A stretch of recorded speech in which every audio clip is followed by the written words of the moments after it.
மேட்சிங்கான வேஷ்டி சேலை மற்றும் குவாலிட்டியான ஷர்ட்ஸ் அண்ட் ட்ரவுசர்ஸ் அஃபோர்டபிள் பிரைஸ்லயும் வாங்க மதுரை யாஸ்கோவுக்கு வாங்க. இது தமிழ்நாடு முழுவதும் உள்ள அனைத்து முன்னணி கடைகளிலும் கிடைக்கும். Welcome to imperfect show finance. இன்னைக்கு நிஃப்டி பெரிய அளவுல மாற்றம் இல்ல. 25,940 புள்ளிகள்ல முடிவடைஞ்சிருக்கு. சென்செக்ஸ் 14 புள்ளிகள் சரிஞ்சு 84,914 முடிவடைஞ்சிருக்கு. இன்னைக்கு சந்தை எப்படி இருந்துச்சு அப்படிங்கறத நம்ம பொருளாதார விமர்சகர் நாகப்பன் சார் கிட்ட வந்து கேட்டு தெரிஞ்சுக்கலாம். சார் வணக்கம். வணக்கம் வெங்கடேஷ் சார், ஃபர்ஸ்ட் விஷயமே வந்து இந்த செபி வெளியிட்ட அறிக்கை கொஞ்சம் அதிர்ச்சிகரமாவே இருக்கு சார். ஏன்னா குறிப்பா இந்த ட்ரேடிங்ல ஈடுபடுறவங்க வந்து எவ்வளவு தூரம் வந்து லாஸ சந்திக்கிறாங்கன்ற மாதிரி அந்த ஸ்டடி வருது. நீங்க ஒரு பொருளாதார விமர்சகரா வந்து இதை எப்படி பாக்குறீங்க சார்? என்ன சொல்ல விரும்புறீங்க இன்வெஸ்டர்ஸ்க்கு? இந்த ஆய்வு வந்து இதனுடைய ஒரு பகுதி முன்பே வெளியிடப்பட்டது. அதுக்கப்புறம் இப்ப அதை அப்டேட் பண்ணிருக்காங்க. இந்த அப்டேட் பண்ணிருக்கிறதுல என்ன சொல்றாங்கன்னா, ஒரு தனி நபர் F&O ட்ரேட், அதாவது ஃபியூச்சர்ஸ் அண்ட் ஆப்ஷன்ஸ் சொல்லக்கூடிய டெரிவேட்டிவ்ஸ் அல்லது முன்பேர வணிகம்னு சொல்றோம். அது முன்பேர வணிகமா இருக்க வேண்டியது இன்னைக்கு ஊக வணிகமா மாறிடுச்சு. அந்த ஊக வணிகத்துல ட்ரேட் பண்றவங்கல்ல 91% மேல தனிநபர்கள் இழப்பு தான் சந்தித்திருக்கிறார்கள். நடப்பாண்டுல இந்த பைனான்சியல் இயர் 2024ல இழப்பை சந்தித்திருக்கிறார்கள். 91% மேல ட்ரேட் பண்றவங்க 91% மேல. இது முதலாவதான ஒரு டேட்டா. ரெண்டாவது டேட்டா பாத்தீங்கன்னா, இவங்களுடைய இழப்பு பாத்தீங்கன்னா இந்த கடந்த 3 ஆண்டுகள்ல இழந்த பணத்தினுடைய தொகை 1,80,000, அதாவது 1.8 லட்சம் கோடி. 1.8 லட்சம் கோடி பணம் வந்து இழந்திருக்கிறார்கள் இவர்கள். இது இந்த 3 வருஷத்துல உள்ள இழப்பு மட்டும். அதற்கு முன்னால இருக்கிறதெல்லாம் எடுத்தோம்னா இன்னும் பன்மடங்கு இருக்கும். மூன்றாவது புள்ளிவரம் பாத்தீங்கன்னா, இண்டிவிஜுவல் ட்ரேடர்ஸ்ல இந்த தனிநபர்கள் டெரிவேட்டிவ்ஸ்ல ட்ரேட் பண்றவங்கள 93%க்கு மேல, அவங்களுக்கு 93% பீப்புள் ஆவரேஜ் லாஸ் இருக்குல்ல, அவங்களுடைய சராசரி இழப்புங்கிறது ஒரு ஆளுக்கு 2 லட்சம் ரூபாய். எப்ப 2022 24 இந்த 2 ஆண்டுகள்ல மட்டும் ஒரு நபர் குறைந்த சராசரியாக 2 லட்சம் ரூபாய் இழந்திருக்கிறார்கள். அவர்களுடைய எண்ணிக்கை 93%. இந்த 2 பினான்சியல் இயர்ஸ்ல. இன்னொரு முக்கியமான தகவல், 4 லட்சம் ட்ரேடர்ஸ் வந்து 28 லட்சம், நான் சொன்ன 2 லட்சம் வந்து 93%. இதுல 4 லட்சம் பேர் ஆட்கள் பாத்தீங்கன்னா 28 லட்சம் ரூபாய் சராசரியாக பணத்தை இழந்திருக்கிறார்கள் இதே 2 ஆண்டு காலகட்டங்கள்ல. இதுல லாபத்தை ஈட்டவர்கள் யாருமே இல்லையான்னு கேட்கலாம். இருக்காங்க. ஒரே ஒரு 1% இண்டிவிஜுவல் ட்ரேடர்ஸ் வந்து 1 லட்சம் ரூபாய்க்கு மேல லாபத்தை ஈட்டியவர்கள். அந்த 1% பீப்புள் தான் இந்த 2022-24 இந்த 1%க்குள்ள நம்ம வரணும்னு தான் பாக்கி 99% வந்து தவிக்கிறாங்க. அதற்கான முயற்சிகளை மேற்கொள்றாங்க. சரியான கைடன்ஸ் இல்லாம இது ஒரு ஜீரோ சம் கேம். டே ட்ரேடிங்கிறது, டெரிவேட்டிவ்ஸ் ட்ரேடிங்கிறது லீவரேஜ், ஹைலி லீவரேஜ் ட்ரேட். ஒரு கட்டத்துல வந்து சிலர் வந்து இதன் மூலமாக தற்கொலை செய்து கொள்ளக்கூடிய அளவுக்கு கூட வந்து குடும்பத்தோடு மதுரையில் நடந்த செய்திகளை எல்லாம் நம்ம பார்த்தோம் சில மாதங்களுக்கு முன்பு. அதனால செபி என்ன சொல்லியிருக்காங்கன்னா, ஒவ்வொரு பங்கு தரகரும் அவங்களுடைய மொபைல் ஆப்ல கிளையண்ட்டுக்கு லாகின் கொடுக்கும் பொழுது லாகின் பண்ண உடனே முதல்ல இந்த டேட்டாவை பப்ளிஷ் பண்ண சொல்றாங்க. படிச்சு பார்த்துட்டு அவங்க ட்ரேட் பண்றோம். Cigarette smoking is injurious to health அப்படின்னு சொல்ற மாதிரி இதை வந்து போட சொல்லியிருக்காங்க. இதுக்கு காரணம் என்னவா இருக்கும் சார்? இவ்வளவு பெரிய தொகை வந்து இழப்பாகுது, இவ்வளவு பேர் வந்து இழப்பை சந்திக்கிறாங்க அப்படின்னா சரியான புரிதல் இல்லாம போறாங்களா, இல்ல தெரிஞ்சு போறவங்களுமே வந்து தவறு செய்யறாங்களா சார்? எப்படி சார் அது? இல்ல, நம்முடைய இலக்கு என்ன அப்படிங்கறதுல ஒரு தீர்மானம் இல்ல. ஒரு சிலருக்கு, எல்லாருக்கும் ஒரே மாதிரி கிடையாது. ஒரு சிலர் வந்து குறுகிய காலத்துல அதிக லாபத்தை சம்பாதிக்க வேணும் அப்படிங்கிற ஒரு ஆசை. இது சிலரை பொறுத்த வரைக்கும் பேராசையா இருக்கலாம். சில பேர் வந்து அவங்களுக்கு இருக்கக்கூடிய குடும்ப சூழல் கஷ்டம் காரணமாக எப்படியாவது இந்த ட்ரேட் பண்ணி சீக்கிரமாக சம்பாதிக்கணும் வர்றாங்க. பட் அது முடியாதுங்கிறத உணர்ந்து கொள்வதற்கு அவர்களுக்கு நாட்கள் ஆகிறது. அதற்குள்ள பேர் இழப்புகள் நிகழ்ந்து வருகிறது. அந்த 1% லாட்டரி மாதிரி தான். 100 பேர் சேர்ந்து ஆளுக்கு ₹1 கொடுக்கிறோம். அதுல ஒருத்தருக்கு மட்டும் தான் அந்த ₹100 கிடைக்குது. அந்த கோடி ரூபாய் எல்லாருக்கும் கிடைக்கிறது கிடையாது. 1 கோடி பேர் ஆளுக்கு ₹1 கொடுத்தாலும் இந்த ஒரு ஆளுக்கு தான் 1 கோடி ரூபாய்ங்கிறது கிடைக்குது. அதை புரிஞ்சுக்கணும். ட்ரேடிங் அப்படிங்கிறது, ஏன்னா இன்வெஸ்ட்மெண்ட்ங்கிறது வேற. இன்வெஸ்ட்மெண்ட்ங்கிறது வந்து லாங் டேர்ம்ல இந்திய பொருளாதாரத்தின் மீது, இந்திய நிறுவனங்கள் மீது நம்பிக்கை வைத்து நம்ம செய்யக்கூடிய முதலீடு, தொழில் அபிவிருத்திக்கு பயன்படுத்தக்கூடிய ஒரு விஷயம். ஆனால் இந்த ட்ரேடிங், அதுலயும் குறிப்பாக டெரிவேட்டிவ்ஸ் ட்ரேடிங், முன்பேர வணிகம்ங்கிறது வந்து இந்த மாதிரியான ஒரு இழப்புகளை தான் தரும் பெரும்பாலானோருக்கு. ஏன்னா இதுக்கு பேர் நேக்கட் கால்னு சொல்றது. கையில பங்குகள் இல்லாமல், தேவையான அளவு பணம் இல்லாமல் வாங்குவதோ விற்பதோ செய்யறது. இது தடை செய்ய முடியாதான்னு கேட்கலாம். செபி ஏன் தடை செய்யக்கூடாதுன்னு? தடை செய்ய முடியாது. ஏன்னா இது வந்து ஒரு நியாயமான காரணத்துக்காக உருவாக்கப்பட்டது. வெளிநாட்டிலிருந்து வரக்கூடிய முதலீட்டாளர்கள், இந்தியாவில் இருக்கக்கூடிய பெரும் முதலீட்டாளர்கள் தங்களுடைய முதலீடுகள்ல இருக்கக்கூடிய ரிஸ்க்ல இருந்து தங்களை தற்காத்துக் கொள்வதற்காக, அதனுடைய அதீத ஏற்ற இறக்கங்கள் இருந்து நம்ம தற்காத்துக்கிறதுக்காக அதற்கு நேர் எதிரான ஒரு பொசிஷனை ஊக வணிகத்துல, முன்பேற வணிகத்துல எடுப்பாங்க. கையில நிறைய ஷேர்ஸ் வச்சிருந்தா அதை விற்கிற மாதிரியான ஒரு பொசிஷன் அங்க எடுத்து வச்சுக்குவாங்க. விலை இறங்கினா கூட அதுல லாபம் வந்துடும், இந்த நஷ்டத்தை சரிப்படுத்தி கொடுத்துரும். அதனால அதை முழுவதுமாக நிறுத்த முடியாது. ஆனால் இந்த மாதிரியான கட்டுப்பாடுகள், இதற்கு தான் செபி இப்ப என்ன ஒரு செய்தி கசிய துவங்கி இருக்குதுன்னா, இன்னைக்கு முன்பேற வணிகத்துல ட்ரேட் பண்றதுக்கு குறைந்தபட்சம் 5 லட்சம் ரூபாய், அந்த லாட் சைஸ்ங்கிறது 5 லட்சம் ரூபாய், அதுக்குள்ள மார்ஜின் கொடுக்கணும். அதை வந்து 10 லட்சமாகவோ 15 லட்சமாகவோ மாற்றுவதற்கான வாய்ப்புகள் அதிகம் இருக்கிறதா தெரிகிறது. சொல்லப்போனா 25 லட்சம்ல இருந்து 30 லட்சம் உயர்த்தப்படலாம் என்று ஒரு ஊகங்கள் எல்லாம் முன்பு வந்தது. செபியினுடைய போர்ட் மீட்டிங் இந்த மாத கடைசியில் இருக்கு, 30ஆம் தேதி இருக்கு. அதில் இது குறித்து ஏதாவது முடிவுகள் எடுக்கப்படுமா, இந்த லாட் சைஸை இன்க்ரீஸ் பண்றது, so that small and retail investors will not get into this trap. இது ஒரு சக்கரவியூகம் மாதிரி இதுல மாட்டிக்காம தப்பிக்கிறதுக்காக அவங்களை உள்ள அனுப்பாம இருக்கிறது தான் வழி. அதை உள்ள அனுப்பிச்சிட்டு தப்பிக்க வழி பாக்குறதுங்கிறத விட இப்போ இந்த நிறைய இந்த ட்ரேடிங் ஆப்ஸ் எல்லாம் வந்துருச்சுல சார். சோ அதுவுமே வந்து நிறைய பேர் வந்து இதை வந்து ஒரு முயற்சியா ட்ரை பண்ணி வந்து பாக்குறதுக்கான வாய்ப்பு அதிகப்படுத்திருச்சுன்னு சொல்லலாமா சார்? நிச்சயமா அது நான் ஒரு நெகட்டிவா சொல்ல விரும்பல. ட்ரேடிங் ஆப்ஸ் வந்து நிறைய விஷயங்கள் எளிமைப்படுத்தி இருக்குது, ஒரு டெமோக்ரட்டைஸ் பண்ணிருக்கு இந்த ட்ரேடிங்கிறத. அதே சமயத்துல ஒரு வீடியோ கேம் மாதிரி அதை பயன்படுத்துறவங்களும் இருக்காங்க. இன்னைக்கு வாங்கினேன் 5 நிமிஷத்துல ஏறிடுச்சு 10 நிமிஷத்துல இறங்கிடுச்சுன்னு ஒரு எக்ஸைட்மெண்ட். ஒண்ணு புரிஞ்சுக்கணும், வீடியோ கேம்லயோ அல்லது தியேட்டர்ல போய் படம் பாக்குறதுலயோ பணம் செலவாகுமே தவிர வருமானம் வராது. வருமானம் வேணும்னா அது ஒரு நியாயமான முதலீடாகத்தான் இருக்கணும், அது ஒரு என்டர்டைன்மெண்டா இருக்காது. அதனால இந்த மொபைல் ஆப்ல நிறைய நல்லதும் இருக்கு கெட்டதும் இருக்கு, எல்லா தொழில்நுட்பத்திலயும் இருக்கு. நம்ம தான் அதை சரியா பயன்படுத்திக்கணும். சார் அப்படி இன்னைக்கு நம்ம மார்க்கெட் எப்படி இருந்துச்சு அப்படின்ற விஷயத்துக்கு வந்துருவோம் சார். இன்னைக்கு மார்க்கெட் வந்து பெரும்பாலும் பக்கவாட்டு நகர்தல தான் இருந்தது. சென்செக்ஸ் கூட ஒரு 14 புள்ளிகள் தான் இறக்கத்துல முடிவடைஞ்சிருந்தது. அதே மாதிரி நிப்டியுமே பெரிய மாற்றங்கள் இல்லாமல் நேற்றைய முடிவை ஒட்டி தான் முடிவடைஞ்சிருக்கு. இதுல குறிப்பிடத்தக்க விஷயம் என்னன்னா, நேற்று வந்து வெள்ளிக்கிழமையும் நேற்று சந்தை அதிகரிச்சால் கூட நேற்று குறியீடும் அதிகரித்தது, நிப்டியும் அதிகரிச்சது, இந்தியா விக்ஸ்னு சொல்லக்கூடிய வாலட்டிலிட்டி இண்டெக்ஸும் அதிகரிச்சிருந்தது. அந்த மாதிரி சாதாரணமாக இந்த விக்ஸ்ங்கிறது சந்தையினுடைய போக்குக்கு எதிராக இருக்கும். அப்படி ஒன்றாக இருக்கும் பொழுது அப்ப மறுநாள் சந்தையினுடைய போக்கு கன்சாலிடேட் ஆகிறதுக்கான வாய்ப்பு இருக்கு. அதுதான் இன்னைக்கு நடந்திருக்குன்னு நான் பாக்குறேன். அப்படி பார்க்கும் பொழுது இன்னைக்கு வந்து நிப்டி சென்செக்ஸ்ல இருக்கக்கூடிய பங்குகள் சரிபாதியாக 15 பங்குகள் விலையேற்ற பங்கு, 15 பங்குகள் விலையிறக்க பங்கா இருக்கு. நிப்டி எடுத்துக்கிட்டாலும் 25 பங்குகள் விலை அதிகரிச்சிருக்கு, 25 பங்குகள் விலை இறங்கி இருக்கு. பரந்த சந்தையில் எடுத்துக்கிட்டாலும் இன்னைக்கு 2800 பங்குகளுக்கு மேல வணிகமாயிருக்கு. அது 1352 பங்குகள் வந்து விலை ஏற்றத்தோடையும் 1439 பங்குகள் விலை இறக்கத்தோடையும் முடிவடைஞ்சிருக்கு. கிட்டத்தட்ட 1:1 அட்வான்ஸ் டிக்ளைன் ரேஷியோங்கிறது விலை அதிகரித்த ஒவ்வொரு பங்குக்கும் நிகராக ஒரு பங்கினுடைய விலை குறைந்திருப்பது என்பது ஒரு கன்சாலிடேஷன் அல்லது பக்கவாட்டு நகர்தல் இருப்பதை நாம் பார்க்க முடிகிறது. சார் செக்டார்ஸா நம்ம பார்த்தோம்னா எந்தெந்த செக்டார்ஸ் இன்னைக்கு நல்லா பெர்ஃபார்ம் ஆயிருக்கு சார், எது இதெல்லாம் பண்ணல சரியா? இன்னைக்கு மெட்டல் உலோகத்துறை சார்ந்த சைனா நிறைய ஸ்டிமுலஸ் கொடுத்துருக்காங்கிறதுனால மெட்டல் துறை, அந்த உலோகத்துறை வந்து இன்னைக்கு மிக சிறப்பாக இருந்தது. அதுக்கு அடுத்து பார்த்தோம்னா எஃப்எம்சிஜி, ஐடி, ஆட்டோ இதெல்லாம் நல்லா இருந்தது.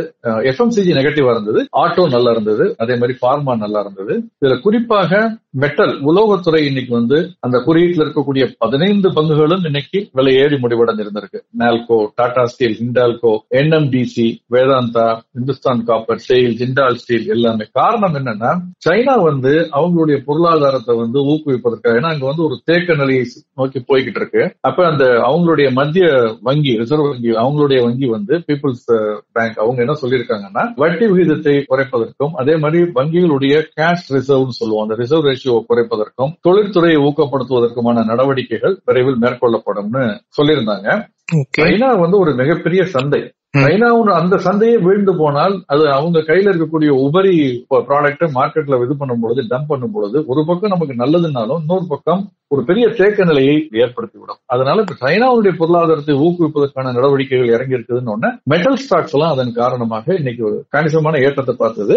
ஐடி துறையில பாத்தீங்கன்னா tech Mahindra, HCL tech, Mphasis, Wipro இதெல்லாம் ஏறி இருந்தது. LNT அதே மாதிரி PSU பேங்க் பார்த்தோம்னா இன்னைக்கு இறங்கி இருந்தது. செக்டார் வைஸ் பார்த்தோம்னா இறங்கின செக்டார்ஸ் பார்த்தோம்னா பொதுத்துறை வங்கிகளுக்கான குறியீடு இது ஒண்ணும் இல்ல, நேற்று ஏறி இருந்தது, அதனுடைய ஒரு நேர் எதிரான ஒரு நிலைப்பாடா இன்னைக்கு ஒரு கரெக்ஷன் வந்திருக்குன்னு தான் நான் நினைக்கிறேன். 12 பங்குகள் அந்த குறியீட்டுல இருக்கு, அதுல 11 பங்குகள் இன்னைக்கு விலை இறக்கத்துல முடிவடைந்திருந்தது. அதே மாதிரி FMCG பங்குகளுமே இன்னைக்கு வந்து ஒரு ஈக்குவலா அட்வான்ஸ் டிக்ளைன் பார்க்கும் பொழுது சமமாக இருந்தாலும் கொஞ்சம் இறக்கத்துல தான் முடிவடைகிறது.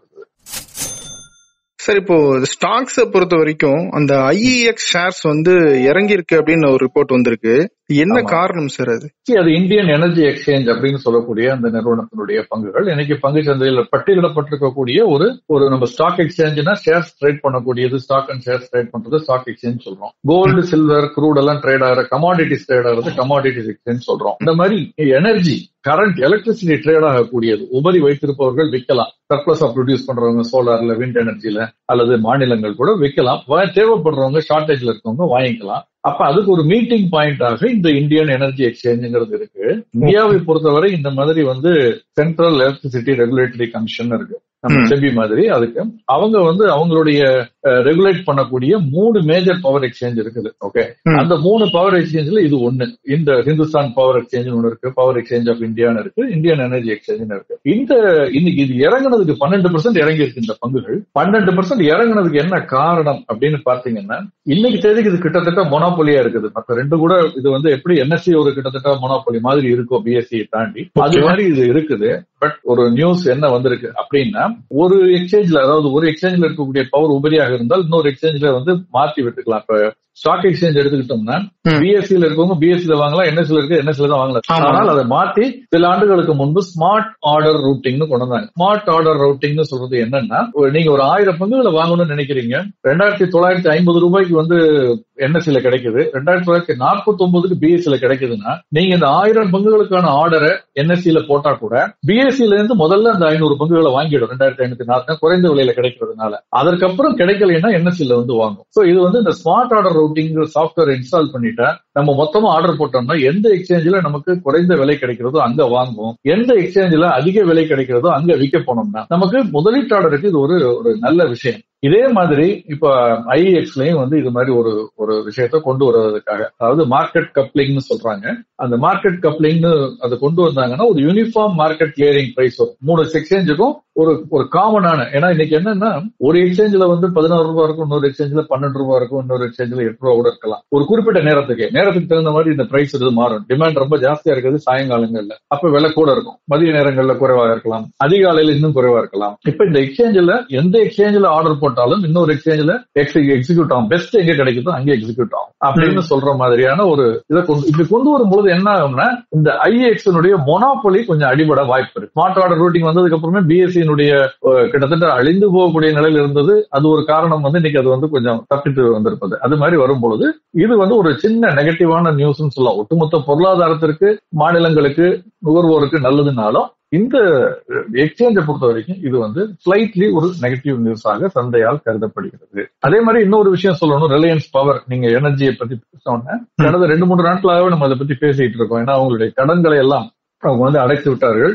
அதனால வந்து அந்த குழுமத்தினுடைய மற்ற பங்குகள்லாம் விலை அதிகரிக்குமான்னு கேட்டப்ப நான் அதற்கான வாய்ப்புகள் குறைவு. ஆனா இந்த நிறுவனத்தை பொறுத்த வரைக்கும் பரவாயில்லாம இருக்கும். ஆனா இவங்களுடைய செயல்பாடுகளை பொறுத்து அமையும்னு சொன்னேன். அந்த செயல்பாடுகள் கொஞ்சம் நல்லா இருப்பதற்கான நம்பிக்கை ஒளிக்கீற்று தெரியுதுன்னு சொல்லலாம். என்னன்னா, ஒரு பிரிஃபரன்ஷியல் இஷ்யூ 46 கோடி ஈக்விட்டி ஷேர்ஸ் கொடுக்க போறாங்க. அவங்க 1500 கோடிக்கு மேல ஒரு பங்கு 33 ரூபாய் அப்படிங்கிற விலை வச்சு கொடுக்க போறாங்க.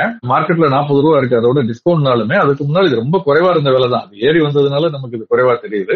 இது வந்து ப்ரொமோட்டர்ஸ் வந்து இதற்கான அந்த முதலீடுகளை திரட்டுவதற்கு எல்லா ஏற்பாடுகளும் செய்திருப்பதாக அந்த தகவல் காரணமாக இன்னைக்கு 5% ஏற்றத்துல இன்னைக்கு முடிவடைந்திருந்தது. அதே மாதிரி மேன்கைண்ட் ஃபார்மான்னு ஒரு ஷேர், இதுவுமே கடந்த 4 நாட்களாக தொடர்ந்து ஒரு 12% மேல ஏறி இருக்கு. பாரத் சீரம் அண்ட் வேக்சின்ஸ் நிறுவனத்தை அவங்க அக்வயர் பண்ண போறதா திட்டங்கள் குறித்த செய்திகள் வெளிவந்தது. இது ஒரு காரணம். சார், ஸ்டாக்ஸ் ஏறுறது இறங்குறது ஒரு பக்கம், இன்னொரு பக்கம் கோல்டு வந்து தாறுமாறா ஏறிட்டு இருக்குன்னு மக்கள் வந்து ஒரே புலம்புறாங்க சார். 7000 ரூபாய் வந்து ஒரு கிராமுக்கு வந்து அதிகரிச்சிருச்சு. இது வந்து ஹிஸ்டரியிலே இல்லாத அளவு அப்படின்னு சொல்றாங்க. இன்னும் எவ்வளவு நாள் போகும், இல்ல இப்பயே வாங்கிடலாமா, இல்ல கொஞ்சம் இறங்குற வரைக்கும் வெயிட் பண்ணலாமா அப்படின்னு ஒரு கன்ஃபியூஷன்ல இருக்காங்க மக்கள்.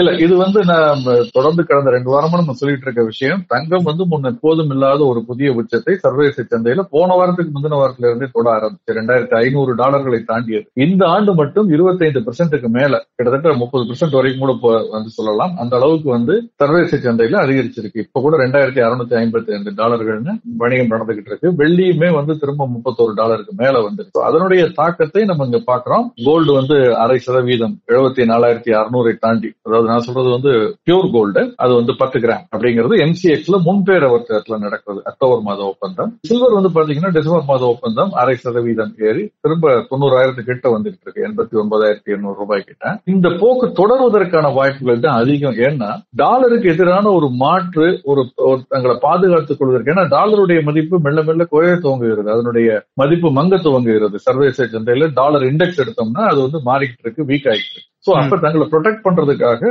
தங்கத்தை நோக்கி ரஷ்யா உள்ளிட்ட நாடுகள், ஏற்கனவே சைனா வாங்கிட்டு இருக்கு, இந்தியா வாங்கிட்டு இருக்கு, இப்ப ரஷ்யா உள்ளிட்ட நாடுகள் அதுல வாங்க துவங்குறாங்க. அதெல்லாம் ஒரு தாக்கத்தை ஏற்படுத்துகிறது. இரண்டாவதாக வட்டி விகிதத்தை குறைக்கும் பொழுது பெடரல் ரேட் கட்டுக்கு அப்புறமே இந்த போக்கு இன்னும் வேகப்பட்டிருக்கிறது. அதனால அந்த பணம் முழுவதும் இந்த மாதிரி தங்கம் மற்றும் வெள்ளி, கச்சா எண்ணெய் நோக்கி வரும். கச்சா எண்ணெய் பாத்தீங்கன்னா இன்னைக்கு 2.5% ஏறி இருக்கு. நேற்று 5,900 ரூபாய்க்கு மேல் இருந்தது, இப்ப 6,000 தாண்டி 6,040 ரூபாய் பேரல் ஒன்றுக்கு அக்டோபர் மாத ஒப்பந்தம் MCX வணிகமாக்கிட்டு இருக்கு. சர்வதேச சந்தையிலுமே அது கணிசமா ஏறி $72 தாண்டிடுச்சு. போன வாரத்துக்கு துவக்கத்துல பார்த்தோம்னா 10 நாட்களுக்கு முன்பு 8 நாட்களுக்கு முன்பு $65 இருந்தது. அதுல இருந்து 10% மேல ஏறி இருக்கதை நம்ம பாக்குறோம். இது எல்லாமே அந்த பெடரல் ரேட் கட்டு இதனுடைய ஒரு தாக்கம் தான். அதோடு சேர்ந்து ரூபாய்க்கு நிகரான டாலருடைய மதிப்பும் இதுல சேர்ந்துகிட்டது. பட் அது தொடர்ந்து இறங்கிட்டு இருந்தது. ரூபாய்க்கு நிகரான டாலருடைய மதிப்பு 84 ரூபாயிலிருந்து 83 ரூபாய் 50 பைசா வரைக்கும் நேற்று போனது. இன்னைக்கு பாத்தீங்கன்னா திரும்ப ஏறி இருக்கு. இன்னைக்கு ஒரு 10 பைசா ஏறி 83 ரூபாய் 67, 68 பைசான்னு முன்பேற வர்த்தகத்துல நடக்குது. இது கொஞ்சம் இறங்கினதுனால, ரொம்ப அதிகமா இறங்கிட்டதுனால ஒரு சின்ன ஏற்றம் இருப்பதை நான் பார்க்கிறோம். நாளைக்கு மார்க்கெட் எப்படி இருக்கும், இல்ல இந்த வாரத்துக்கு நம்ம வேற ஏதாவது கவனிக்க வேண்டிய முக்கியமான விஷயங்கள் இருக்கா சார்? நாளைக்கு நெல் இந்த வாரம் முழுவதுமே பெரும்பாலும் பக்கவாட்டு நேரத்துல தான் இருக்கும். ஏன்னா புல்லிஷ்னஸ் இன்னும் intact. Technically bullishness is intact. Fundamentally இது overpriced market. But short டேர்ம்ல டெக்னிக்கல்ஸ் தான் எப்போதுமே நிலைச்சு நிற்கும். உதாரணமா இன்னைக்கு எடுத்துங்க, மன்பா பைனான்ஸ் ஒரு நிறுவனம் அதனுடைய புதிய பங்கு வெளியிட்டு இருக்காங்க. 2வது நாள் இன்னைக்கு 59 மடங்கு ஓவர் சப்ஸ்கிரைப் ஆயிருக்கு. சோ அவ்வளவு பணம் இங்க சந்தையில பணப்புழக்கம் இருக்கிறது ஒரு காரணம். அதனால இந்த புல்லிஷ்னஸ்ங்கிறது தொடர்ந்து இருக்கதான் செய்யும். கரெக்ஷன் வராம இருக்காது. வந்தால் கூட திரும்பவும் அந்த கரெக்ஷன் ஒரு நாட்கள்ல சரியாயிடும். அப்படிப்பட்ட ட்ரெண்ட் தான் இந்த வாரம் முழுவதும் இருக்கும். ஓகே சார், நிறைய தகவல்களை இன்னைக்கு சொல்லியிருக்கீங்க சார். நாளைக்கும் நம்ம IPS Financeல இது மாதிரி பயனுள்ள நிறைய விஷயங்கள் பேசலாம் சார். நன்றி சார். நன்றி.